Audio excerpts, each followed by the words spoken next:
Live. All right. Welcome to Legal Tech Week for the first show of the new year. And I know it's been a quiet week so far, so I don't know if we're going to have much to talk about, but we'll see if we can come up with something to hit on. I'm Bob Ambrogi. I do the blog Law Sites and the podcast Law Next, and our usual suspects are arrayed here before you today. You want to introduce yourselves?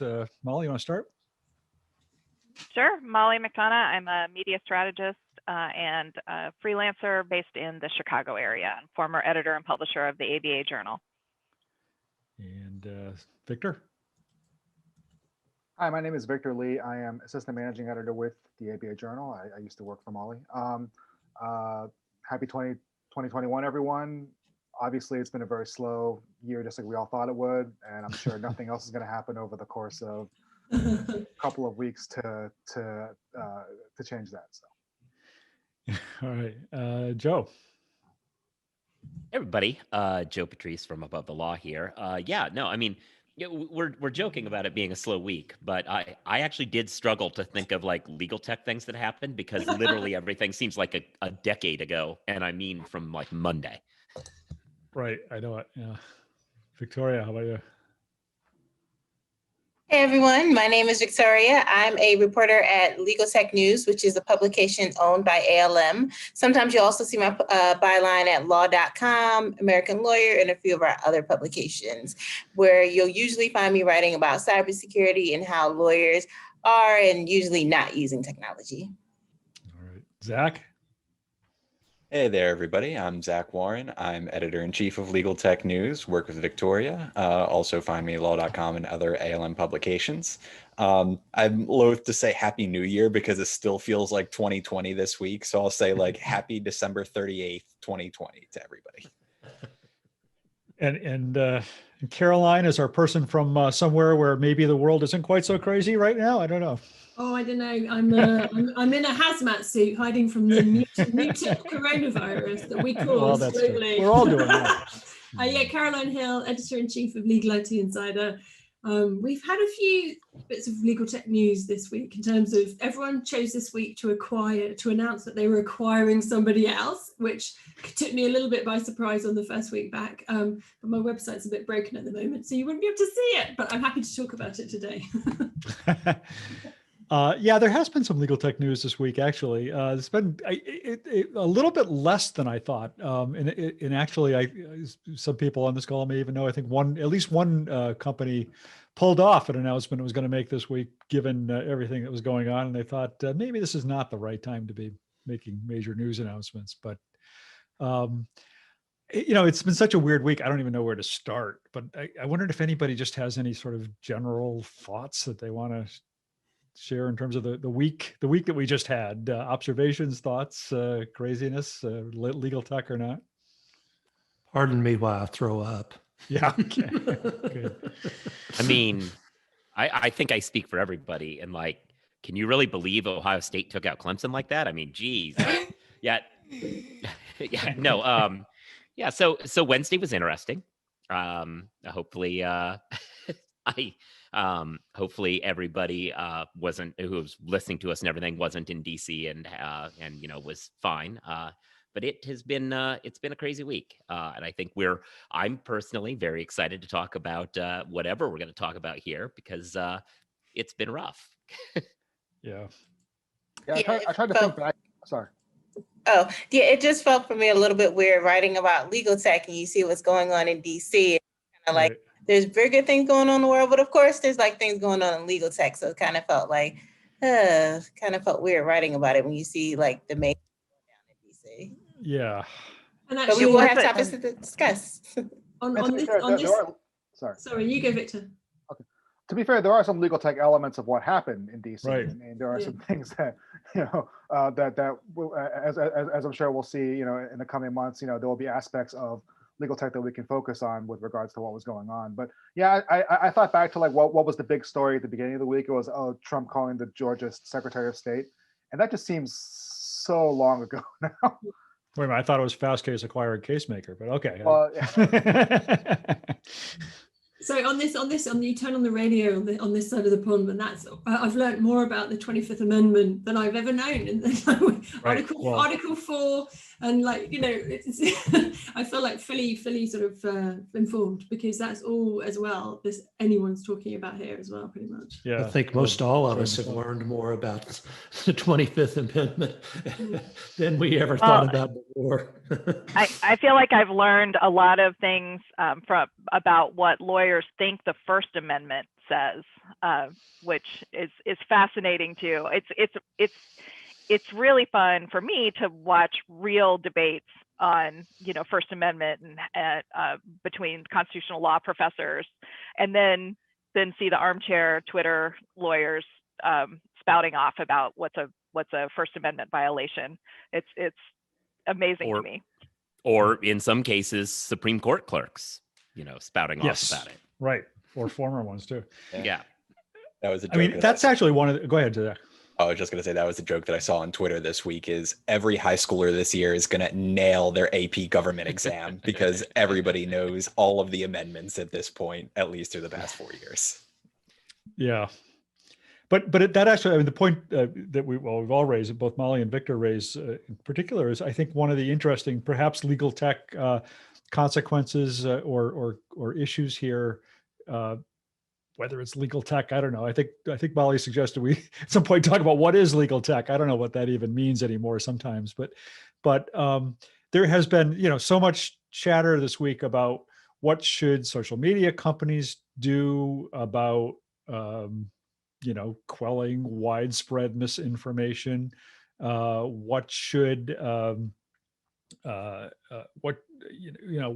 whether the tech industry needs to be coming together in some way to kind of talk about this. Now, that's not a First Amendment, what you publish on Twitter, you don't have a First Amendment right to publish on Twitter, but it's a speech right. It is a free speech issue. And Victor, you had actually pointed to a particular, I think, article this week that kind of got into some of that, but and talked about the fact that social media really has a role here and to play in what happened this week, and that raises questions about what the response should be going forward. Yeah, I mean, I thought it was really interesting. Just, and I mean, we talked a little bit about this before we came on the air. Just the fact that, like, people like one thing that I don't know if anything really made me laugh during the course of what happened Wednesday, but if anything did, it was like when the FBI sent out their message like, "Hey, anyone with tips, please let us know." I was like, well, were you not watching social media? People were broadcasting this stuff live.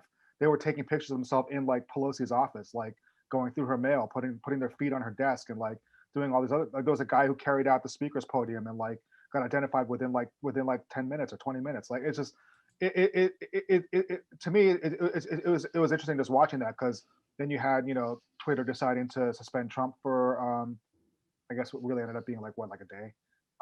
Facebook deplatforming him for 2 weeks. And it's interesting just to see that, and also in regards like the larger debate over section 230 and whatnot. Just how much freedom should these companies have? How, what kind of restrictions should they have? And like one thing that just in looking through and reading about what happened, looking at some of these other platforms out there like Parler and Gab and whatnot, they're kind of marketing themselves as like unrestricted alternatives to these really restrictive like Facebook, Twitter, like mainstream sites. And it'll be interesting to kind of see going forward, like, okay, well, does that what effect does it have going forward on sort of like user numbers, also the roles that like these platforms will play, any kind of restrictions that would have to come in, and just the role that they played in just even facilitating this. I mean, you saw like all these messages between people just openly calling for these kind of things, and like sometimes you have to kind of parse out what's serious and what's not serious. But if you're from a law enforcement standpoint, well, you got to investigate every single one of them, right? I mean, so just having to comb through all that data and having to decide what leads to fall and whatnot. I mean, I certainly don't envy them, but this is what they're supposed to do, I guess. Yeah. I What's think your thoughts on there needs to be so much more clarity, doesn't there? Like, so I was having a bit of a debate with most of my friends have gone completely mad and seem to have become conspiracy theorists. And, whereas I'm delighted when Trump is blocked by social media personally, we've had a lot of debates around the role of the power of social media in determining what is fact and what is not fact. And I think there's valid concerns there, isn't there? We've talked a lot here about responsibility, and there obviously is responsibility, but it also goes with that, kind of who becomes the judge, right? So we're now turning them into judges of what is fact and not. And as we know, if the last few weeks have taught us anything, it's that people don't agree on what's fact a lot of the time. It's not that clear. Right. And Yeah. this has been the irony of this whole war that they want to have on Section 230, because Section 230, of course, protects the platform from the dumb things people say on the platform. And they're complaining about, well, and they're moderating me. That means that they are really taking it. So we got to get rid of Section 230. If you got rid of Section 230, all Twitter would do would more massively go after you and moderate you, because now they'd be on the hook for the stupid things you say. Right. Like, it's the dumbest fight for these people to pick. Right. Well, Yeah. again, I mean, Yeah. I kind of wonder how much of it is just them being told that, okay, well, Section 230 is bad. Section 230 is bad because, yeah, and that's the other ironic thing that I found about this whole thing. Trump decided to pick a fight with Twitter and Facebook because he didn't like the fact that he couldn't just say whatever he wanted to. But like, chances are he probably wouldn't be president without those platforms.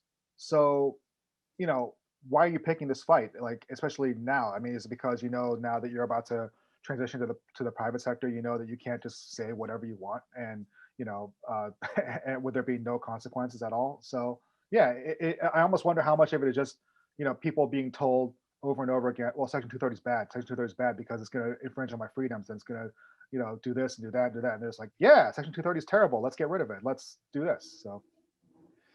One of the things that I've really started to think about, especially after the pauses that Twitter and Facebook put on the president, is, what's more damaging to somebody or a business? Is it a political sanction, or is it not being able to communicate on these wildly popular forums? So I think that's a really interesting place to be for some of these folks. It's one thing if you get arrested and thrown in jail. It's another thing if you get a slap on the wrist and maybe some political blowback that actually would make you more popular on the social space. So, being banned indefinitely from Facebook could be a bigger deal. That's Yeah. what I find so interesting. And Victor brought up Parler in particular, and I've been watching Parler for a little bit. So many of the people who are at the Capitol, that's where they posted it, is to Parler, not necessarily to Facebook or Twitter. And there's been so many calls, okay, well, Trump, if you get banned, why don't so many other Republican politicians just move to that platform?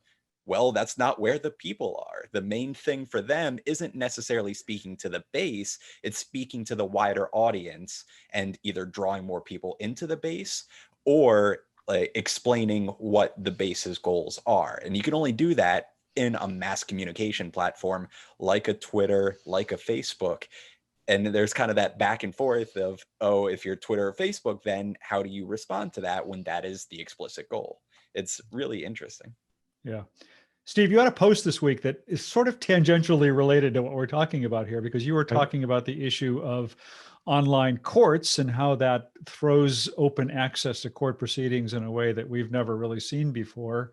You raised some questions about that I'm not sure how I feel about the questions you raised. Well, yeah, and it was interesting. I showed the piece to somebody. And first of all, let me say, I actually drafted that Tuesday and Wednesday morning, and posted it like at noon, and didn't really think a whole lot about it after that. And then all hell broke loose that afternoon. So I wasn't predicting anything. It was just happenstance. But yeah, I had read an article by Alison Frankel, and she was talking about the technology trends, and one of the things she was saying is there's more and more access to courts and court proceedings, like the election proceedings that occurred in Pennsylvania and Georgia that, you know, attracted thousands of people listening in. You know, more and more courts are now grappling with, what do we do? Because there is in this country the notion of public access to courts. And that's a valid point. I mean, that's how we keep the judiciary and the system honest, is by allowing the public access to see what's going on.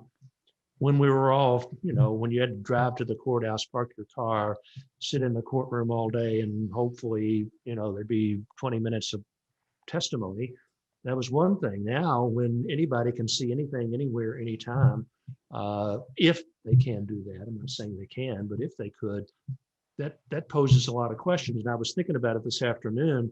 You know, many of you on the call probably remember the O.J. Simpson trial back in the 90s, which was publicly broadcast every day. It was really fascinating to watch, but I was thinking to myself, if that occurred today with social media and all the commentary, you know, what would it look like? And I'm not sure it would be pretty. I think it could be pretty ugly.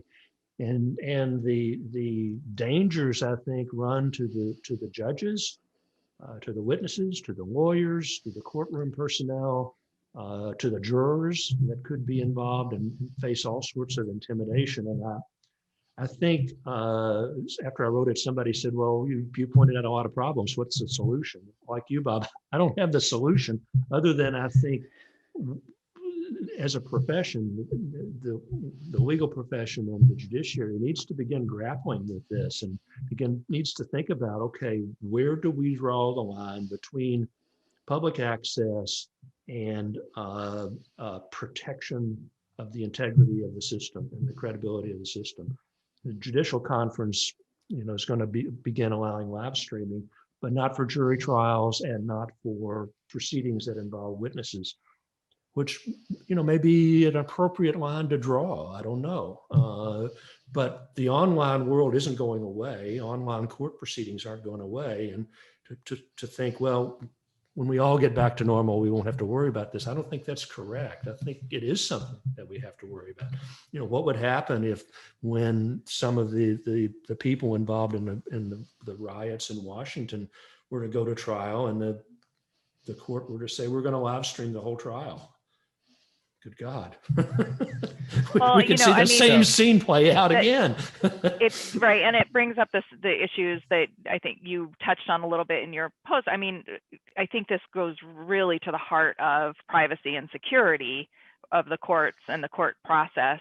You know, and I know they're not talking about doing live streaming gang trials, but, you know, we were already having issues with witness intimidation and jury intimidation, which is one reason that cell phones have been banned from some of these cases in courthouses. So this is going to be an issue that's going to have to be dealt with. But, you know, it is being dealt with. I mean, I you know, my day job, I represent newspapers. I deal with a lot of these issues all the time, of trying to keep courts open for reporters and open for journalists and open for the public. And I mean, to the extent, to many of the courts that are already live streaming trials in one way or another, have procedures in place to, you know, basically the judge is controlling the camera.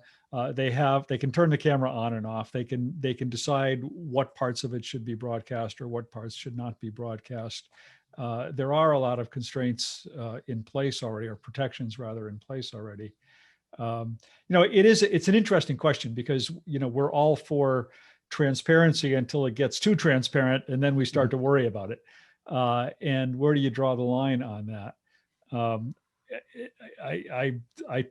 You know, I remember, I'm old enough to remember, you know, when Court TV first launched, there was another one that launched at the same time. I forget, Arthur Miller and some other people had tried to launch one around that time, you know, just kind of showing courts live all day long. And what they found out very quickly was that people were bored as heck watching these things, and preferred not to do it. But we're still going to get, you know, whether they live stream or not, many courts now have cameras in the courtroom, and we still have, the evening news clips of defendants being arraigned and people testifying and all of that.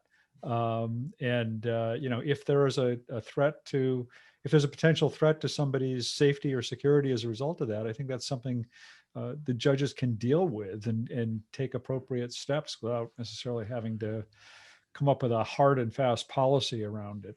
Yeah, I don't know, Bob. To some extent, it and maybe it's because in my years as a litigator, I saw lots of things happen in the courtroom that I thought were unfair, because they hurt my client mainly, but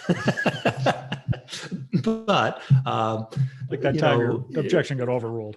yeah, I can't imagine my objection, but leaving it to individual judges, sort of on a carte blanche. Okay, you can decide, Judge Ambrosia, what happens in your courtroom, and most judges are honest, they're diligent, they do their jobs, but particularly in those systems where judges are elected, what could that mean? What could that generate? And I think it's time to.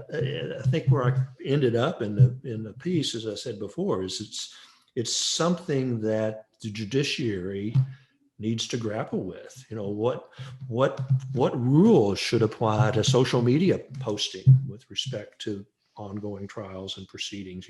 What are we going to allow to happen in a courtroom, be seen in a courtroom? You guys, I remember, and I think it's some courts still, there's no photography, so you'd have these artists sort of drawing, these nice pictures, and to some extent it's kind of interesting because you could see, how their interpretation of what the witness was looking at. But I just think that, somewhere we need to be thinking about some guidelines sort of across the board for certainly. They have, but a lot of courts. states have state guidelines on cameras in the courts that talk about what kinds of proceedings can be broadcast and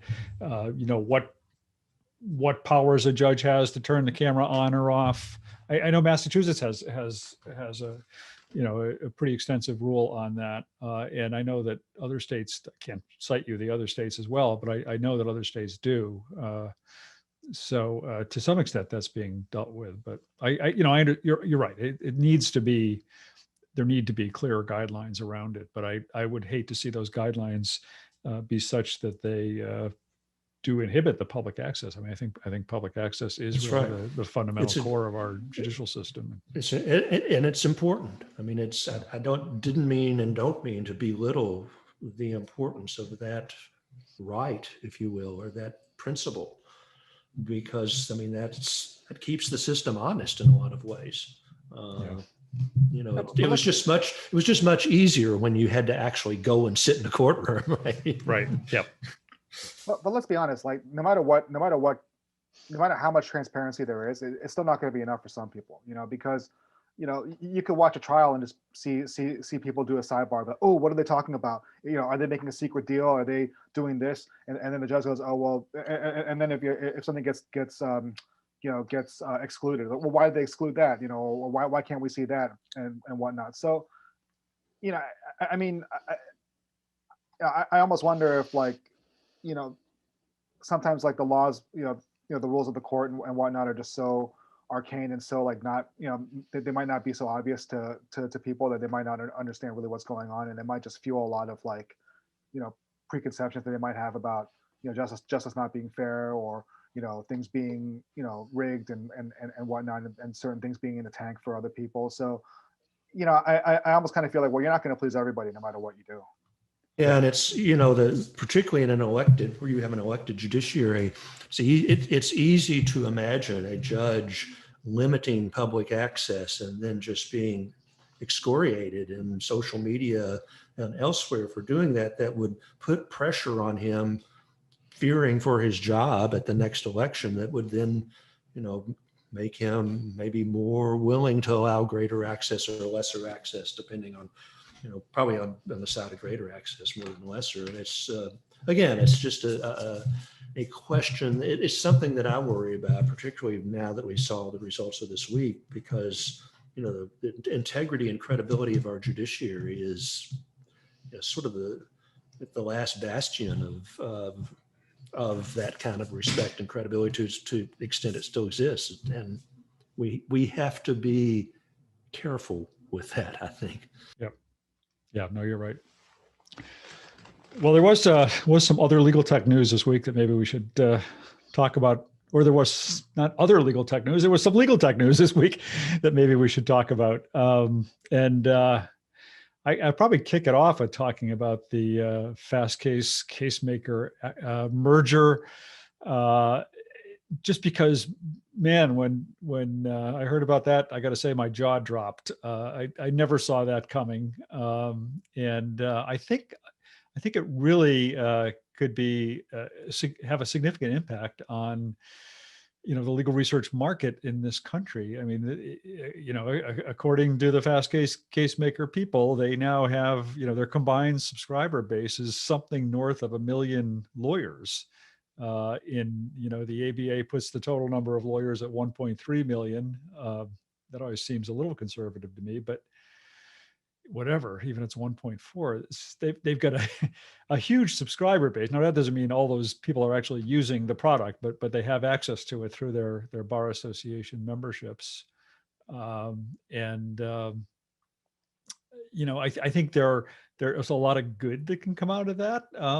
There's potentially, sort of a monopolistic bad that could come out of it too, I think, in terms of does this in any way inhibit some of the startups, the legal research startups that are out there, that are coming along. I know I put that question to Ed Walters, and he said, not at all, because we've made a point of supporting a lot of these startups. A lot of them get their cases and whatnot through us, and we support them in any number of ways. But all the more, that's all the more control that they have over the market in a sense. So I think it's a good thing overall, but I think it's something that it'll be interesting to see what the consequences are as we go forward. Yeah, I think it's particularly interesting too, coming off the heels of everything that happened with Ross and Thomson Reuters. And at the time we were asking the question, so where is that middle for legal research? Can you be something other than a startup or just one of the largest companies in general? How do you get from one end to the other? And Fast Case has grown a lot, but I think especially pre-deal, a lot of people were saying it didn't have the scale of Thomson Reuters, Lexis, Bloomberg. So from that standpoint, and especially seeing what happens to that middle, yeah, I think it makes a lot of sense for Fast Case to try and get as much scale as humanly possible and get that $1 million, or not $1 million, million subscribers that they claim. How exactly that all shakes out in the wash, and whether that puts them at the same level or by pure subscribers, maybe even above Westlaw, Lexis, et cetera, we'll see. But from that standpoint, I think it makes a lot of sense from a business standpoint. Yeah. I guess we lost Caroline, right? She disappeared for a while, and now she seems to be gone altogether. But yeah. No, I think she just legal panel exited. I don't know. How do you do that? Yeah. Anyone else have thoughts on that? Well, I guess for me, Victor. one thing that I was kind of curious about, and I'd asked my reporter to look at, because we wrote it up after it happened. One thing I asked my reporter was, just try to find out, okay, because looking at this, just your piece, Bob, and then just the press release, it sounded more like an acquisition, not quite like a merger. Because Ed's still in charge. The Casemaker people are going to join the Fast Case board. That usually smells like an acquisition, not so much a merger of equals. But so I asked my reporter to ask about that, and he was like, oh well, they were kind of like, oh, it's a merger, it's not an acquisition, blah blah blah. I was like, well, yeah, of course they're gonna say that. But so yeah, it really smelled to me more like like just more of an outright purchase. But I haven't seen the details of it and whatnot. But yeah, I do think it definitely shows like like a statement of intent, I guess, from Fast Case, that they did like just looking at all the acquisitions that they had over the last couple of years. I mean, they're really growing at a pretty fast clip, and fast case, fast clip. But but yeah, so it'll be interesting to see what this does, and does this kind of cause? Because I remember when we had Ed on a couple months ago, I guess. I think we had asked, oh, like, so what's next for you? And he was a little bit cagey and kind of like, not really sure, blah blah blah. So, but I do wonder if this kind of kind of puts the brakes on things a little bit, or just kind of slows things down for them. Just because now they have a lot of integration they got to do. They have a lot of things they have to work out and whatnot. So would this kind of slow things down for them, or is it just step one of the four step plan to for total domination? Who knows? Yeah, I don't think there's any place to slow down in any of this, because they have to stay ahead of the technology that's going to allow competitors to keep coming into the market.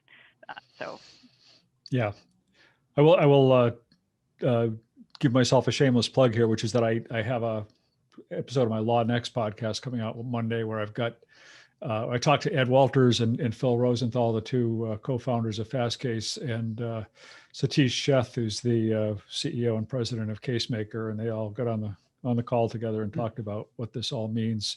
I think, Victor, you're right. It smells a little more like an acquisition than a merger, and in a way that's kind of the way I think it's going to sort of play out. But either whatever you call it, the impact is kind of the same. I mean, you get the resources and the technology and the staff of both companies come together into a combined company, and with everything each of them independently brought to that deal, and together you've got a pretty substantial company with a lot of different facets to it. Of course, you never know, but from Fastcase and maybe Casemaker's standpoint too, better to have this kind of combination than have one of them gobbled up by LexisNexis or Thomson Reuters, because that would make whoever's left in the marketplace competition challenge that much greater. It's already pretty great given the size of those two, well, three, I guess, when you count Bloomberg. So I think it's a good thing, and probably, maybe is a saving a competitor and two competitors into one, saving a competitor in the field that might not otherwise have been saved at the end of the day. Yeah, and supposedly not supposedly, I think they said that this came out of the litigation they were involved in over the Georgia administrative code, and there's sort of a point at that litigation where they kind of said, why are we fighting against each other when we could do so much better if we just kind of joined forces and tilted tilted at some other giants in this battle. I'm mixing some metaphors there, I think. Anyway, there were a couple of other acquisitions this week. I don't know if they were sort of potentially, if the long-term impact of them is necessarily as significant, but there was Latera making yet another acquisition. It's been on kind of a roll lately, and this time getting Foundation Software Group, which kind of moves it into a whole other area of product than it had before, in a sense, into kind of business intelligence and firm intelligence, and then Relativity's acquisition of Virtue,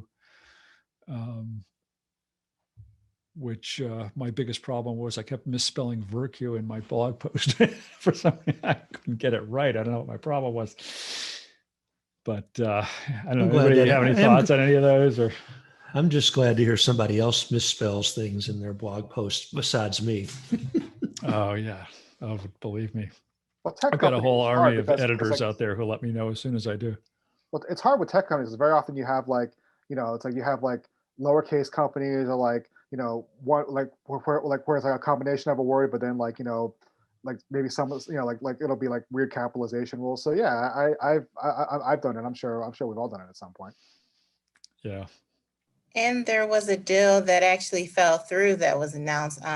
Redgrave, the e-discovery boutique, it's, I think it's supposed to be a merger with the law firm Nelson Mullins that fell through. And they said because of client issues, I think they had some client issues there and they couldn't get it resolved. And one of my colleagues at the American Lawyer, they just posted an article, I believe today, about like those types of deals falling through so late in the game is kind of rare. But usually, like if a deal is going to break down, it is like because there's client conflict. So I thought that was kind of interesting, like a large law firm trying to like bolster up his e-discovery abilities in that deal. Yeah. I was surprised by that. Why I didn't really understand kind of how this was going to be leveraged and why the firm didn't splinter off a separate entity to have this part of the business, because that seems safer to do for client conflict reasons.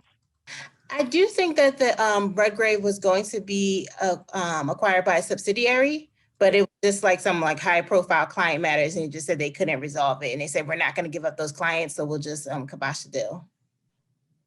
Yeah, they would have been part of the Encompass Nelson Mullins subsidiary, which is particularly e-discovery and information governance focused. But now they are not. Yeah. Well, also on the, I guess also on the question of, this actually relates maybe back to our discussion with Steve about court information going out to the public. Joe, you were going to talk, you brought up this issue of another wonderful hacking this week, or what we learned about one. So it's really a testament to how this week was, that we learned this on Wednesday, and I didn't really get around to digging into it till Friday because gestures wildly. Yeah, so in early December, actually, we learned that there was a hack of government computers as well as several other companies. But this SolarWinds hack, which was basically, it is not real. I guess we haven't proven it, but the intelligence community has blamed Russia, and that Russia launched a cyber attack against the U.S., which it did by kind of Trojan horsing it through a vendor. So they took over basically the vendor's software, and then the vendor would sell it to the government and all these companies, and then it would exist there for a while. Eventually, they would force in an update that would introduce some malware, and then they had kind of the Russians had backdoor access to all these things. There were a lot of obviously more important things that they got access to, but we learned on Wednesday that, and this has been going on for a few weeks now, we learned on Wednesday that one of the sources that they had access to was the federal court system. So there's some Russian agent somewhere poring over the minutia of some declaration that somebody wrote about a noise complaint, and I don't know, whatever. The point is, there's a lot of dumb stuff in our federal system. However, there are, trade secret cases and stuff like that, and these highly secure documents that are things that espionage might want to get their hands on. It appears as though they've been able to get their hands on it, and dating back to estimates suggest maybe even as early as March. So right now, the court system is saying that if you have something highly secretive that you can't hand out, you need to go back to paper. So we're back to paper. That'd be exciting for a lot of the older lawyers out there. And yeah, everybody who prints out their emails and writes on them and sends them back via interoffice mail, this is your moment. But don't worry, everybody. It still costs $2 billion to have Pacer be free. So when they say paper, though, so even paper now is digitized at some point. So what does that mean? Are we going? Are all the courts going to have to get back to secure fax machines and the mimeograph? Just do the thing. Well, so my theory is, my understanding of it is, which obviously this is very new. This announcement was just first made that this was going on Wednesday. So I don't really know what they're going to choose, but it seems as though the problem is in with a piece of kind of like IT monitoring software that's on these systems. So if you don't put this through the electronic docketing system, one would think it would be safe from this. So if you just wrote this document in Word and mailed it to people, that would not trigger this problem. It's that they've infiltrated basically the server. So you can keep it off of that. And yes, you're using software to create it and so on, but you aren't going through the pathway that this would be a problem of. SolarWinds claims that they've got a patch that fixes it, so this may be a short-lived change, but I'm sure they're gonna hold this for a while just till they're sure. Yeah, some of the reports that I heard, and there was a really good podcast by Leo Laporte. I think is one of his podcasts on the SolarWind hack, and one of the problems is not only patching it, but finding out all the holes that have been created, some of which are very difficult to spot and could be years before they all come to light, given the nature of what SolarWind was providing. And it goes to show that the whole supply chain kind of end of security is problematic in a lot of ways, because you can certainly control your own house, but you can't control necessarily who's bringing the stuff to your house. You can ask all the questions you want, but nevertheless, the security is a significant problem in a supply chain environment that we all live in. Yeah, the easier way would have just been to give all these documents to one of these big firms and ask them to go ahead and block out see if they knew how to properly redact these documents and get the secrets just as easily. We've seen so many cases of these, federal court PACER documents revealing secret information just because they weren't properly redacted. But this is obviously has potential ramifications well beyond that. I don't know. Joe could be right. There's probably some poor Russian sitting down reading all this stuff. What do these people do? Why do they do this? Yeah. This is insane. Yeah.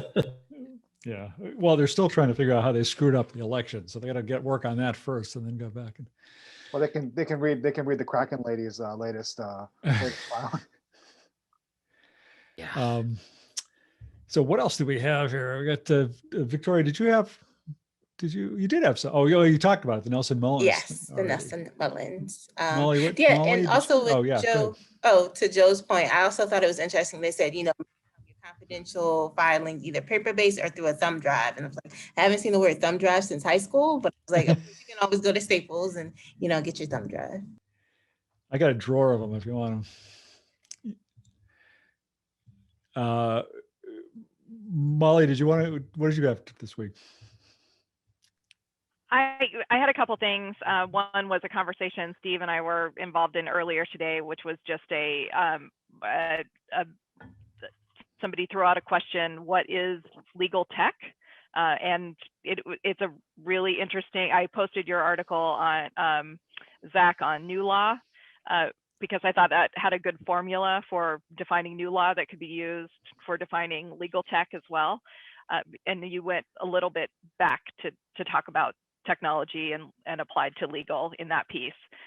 But it was interesting because the definition the person that was on the lunch was using, on Ari Kaplan's virtual lunch was using, is that it's any technology that touches legal, which is anything. So Zoom is legal tech, Microsoft is legal tech, anything is legal tech. And, for me, it's contextual and, what it means for the narrow audience. And it definitely makes a difference in what it means in terms of raising money for a startup, whether you're, big tech or niche legal oriented, or whether you're big enough to have a vertical that's just devoted to tech. So I just thought it was kind of an interesting question, and came up a little bit on a separate question that Joe sent around a few days ago too, on what's emerging tech. Right. Did you come up with an answer? I thought what, man, she's not here to defend herself, but I thought Nikki sent around a useful scholarly article that had kind of a guide for what emerging would be. In this instance, the question I sent around was very specific. It was somebody had said, well, we're designated as an emerging tech by an organization. And I was like, I've never heard that organization put a rubber stamp of this is emerging and this isn't. So I was like, has anybody heard of that? And that's why we got into this more broadly philosophical question ultimately. Yeah. To me, that this question gets really interesting also just because, just for myself and what I write about, because it used to be, and we've talked about this on this show before, I think, but there was a time, and I'm old enough to remember that time when tech and law practice were kind of off in separate worlds, and there was some overlap somewhere in the middle. But you could practice law without using tech at all, and except for typewriters and telephones or something. But we are at a point when there is essentially 95%, if not 100% overlap between technology and law practice. And so it makes it that much more complicated to talk about, for me to sometimes to think about what should I be writing about on my blog? What do I cover? What don't I cover? What are the right topics? And I tend to think about it more, more broadly. I do try and focus on legal tech as opposed to Microsoft Office or something, but sometimes Microsoft has made major attempts to do things in the legal industry, and then that's something that we cover. So it's just a really fascinating question. I don't think there is no right answer. It's a judgment call, but. It is interesting, as most of you know, I teach or did teach a 2.5-day intensive sort of training program for lawyers to use trial presentation sorts of technologies. And, as we start that, there is some of the people that come into it have this sort of idea that it must be technology, legal technology, when in fact, most of the tools that we use have nothing to do with legal. They're Notability and their video and PowerPoint, and there's all these tools that lawyers can use that have nothing to do with, are not necessarily for legal tech, but are fundamental to the way that they practice their craft. At least should be fundamental, the way they practice their craft. Yeah. It's interesting if you think about it too, like even something that you would consider stereotypical, quote unquote, legal tech, like cybersecurity. All major law firms have cybersecurity vendors that they work with, but ask who's the biggest legal tech security vendor, you're not really going to get an answer, because a lot of them are enterprise by nature, because security is translatable across pretty much any professional service. So personally, I tend to go more broad. I would count that legal tech because it is for professional services that is highly used in the legal function. But if you went to a lot of these security companies, even that you'll see at like a Legal Week or ILTA, they probably wouldn't call themselves legal tech, because they tend to like try and have their market be a little bit more expansive than that. Yeah, you could take, for example, TrialPad, which, and I've had this debate with the lawyers before, TrialPad, that's just for trials. Well, no, it's for any sort of presentation. And in fact, it could be used by anybody that's going to give a presentation, an accountant or, somebody in a corporate sales department. It is that broad of a tool. Yet most of us, if we're asked, is that a piece of legal technology? We say, oh yeah, absolutely. Yeah, I had Jules Miller on my other podcast, my Law Next podcast a couple of weeks ago, and she is, a former legal tech founder herself, who is now a venture investor, and she's starting to get her firm to do more investing in legal tech, and yet her position is that the tech that interests her is tech that has the potential to go across verticals and across industries. She's looking for tech that maybe it's emerging out of the legal world, but she's looking for tech that's going to have applicability in other industries and other verticals as well, because that's the tech that could potentially, be $1 billion company someday. And just like with all the tools that have come from, the accessibility needs of various people that created all these things that we all use frequently, even today, have gone well beyond that market. Yeah. Also, I think, Mark Palmer's made the point in the comments about the fact that the so-called duty of tech competence in the model rules doesn't say legal tech, it says tech. And whether, I don't know whether Mark would agree with me on this, but I often make the point that the duty does not just mean you need to understand how to use, kind of the tech that comes up in your own office or in your own practice, but you have to understand your client's tech too.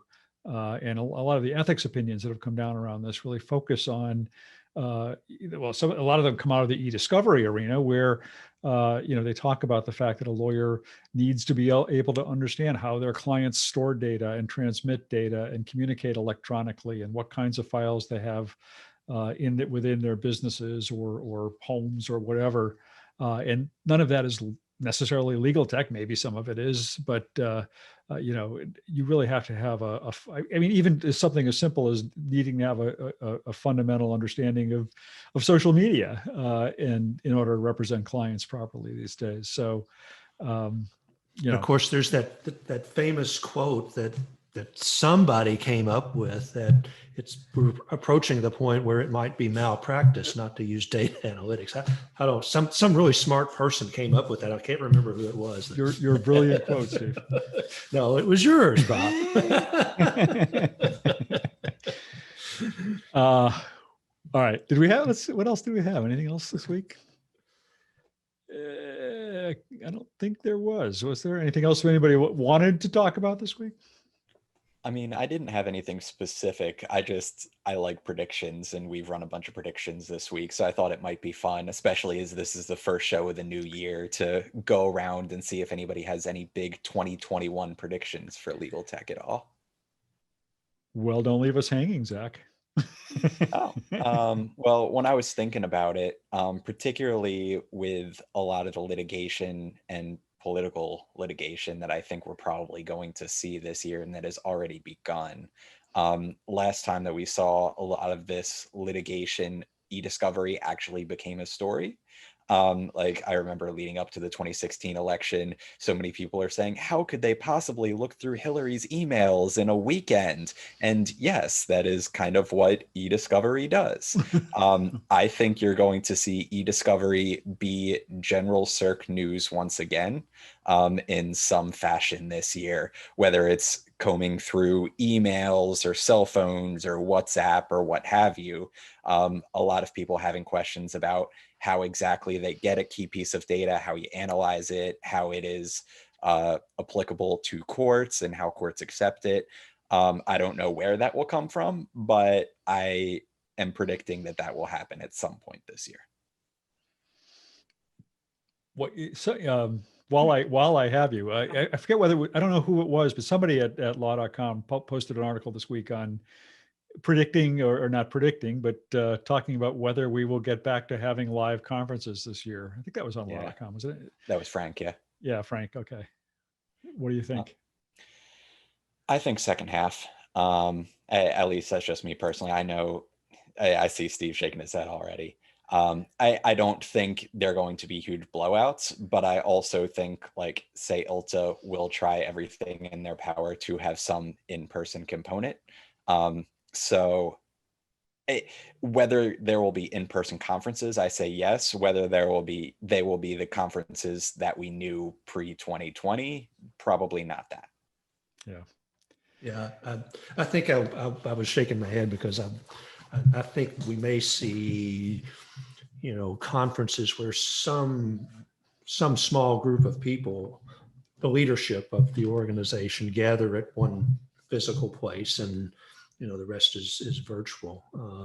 And it's it's complicated because not only is you have to consider the risk, but you also have to consider the economics. How what appetite will people have for it, unless we're really safe.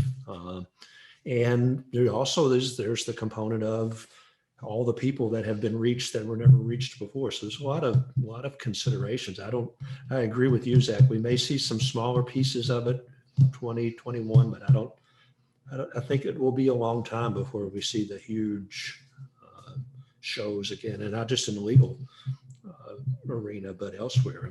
CES is coming up this week, and it's all virtual, and it's hard to imagine how an international conference could take place anytime soon. Yeah.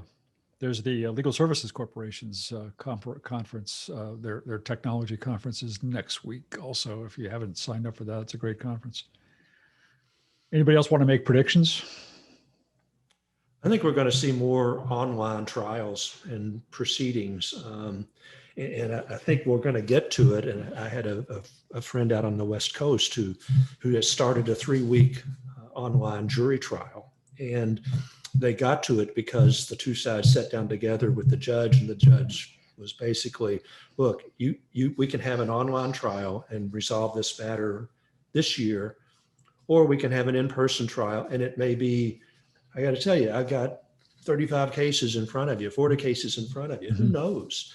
And both sides said, we got to get this over with. We can't have this hanging over our heads the next 4 years. So I think there's going to be more and more pressure to do that. And the in-person trials that take place have fundamental problems with them.